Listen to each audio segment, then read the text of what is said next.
यूं ही नहीं मैं बन जाता हूं। कुदरत के कोने कोने से खूबियां खोज लाता हूं। गुणवत्ता की गहराइयों का गोताखोर हूं मैं। यूं ही नहीं मैं रजनीगंधा बन जाता हूं।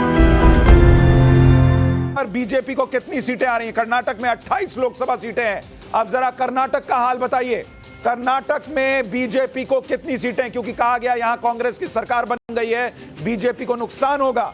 लेकिन हमारा सर्वे कह रहा है बीजेपी को इन 28 में से 21 से 22 सीटें अभी भी आने जा रही हैं। यानी कर्नाटक में भी बीजेपी को थोड़ी सीटों का नुकसान हो रहा है। 3 सीटें वो गंवा सकती है, लेकिन फिर भी बीजेपी बहुत नुकसान में नहीं है। कर्नाटक के अंदर कांग्रेस को 4 से 6 सीटें कर्नाटक में आती हुई लग रही हैं और जेडीएस को भी 1 से 2 सीटें कर्नाटक में आ सकती हैं। यानी अगर आप कर्नाटक में देखेंगे तो एनडीए गठबंधन, क्योंकि बीजेपी और जेडीएस मिलकर चुनाव लड़ रहे हैं, तो अगर आप जोड़ दें बीजेपी और जेडीएस की सीटों को तो संभव है कि बीजेपी वहीं पर आ जाए जहां वो पिछली बार थी, यानी 24-25 सीट पर।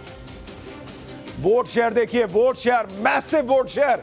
एनडीए को 53% वोट मिलता दिख रहा है कर्नाटक के अंदर। इंडिया अलायंस 44% पर है और अन्य को 3%। यानी कर्नाटक के अंदर ऐसा लग रहा है कि साफ साफ बीजेपी वर्सेस कांग्रेस हुआ है और जेडीएस अगर गई है बीजेपी के साथ तो उसको वहां पर फायदा होता हुआ दिख रहा है। यानी अगर 2 राज्य आप देखें, कर्नाटक में बीजेपी जो है या एनडीए अलायंस जो है वो 22 से 23 सीट जीतता दिख रहा है, और अगर आप देखेंगे तेलंगाना में 9 सीट, यानी अगर आप 28 और 17 जोड़ दें तो करीब करीब 45 सीटों में से बीजेपी 30+ हो जा रही है।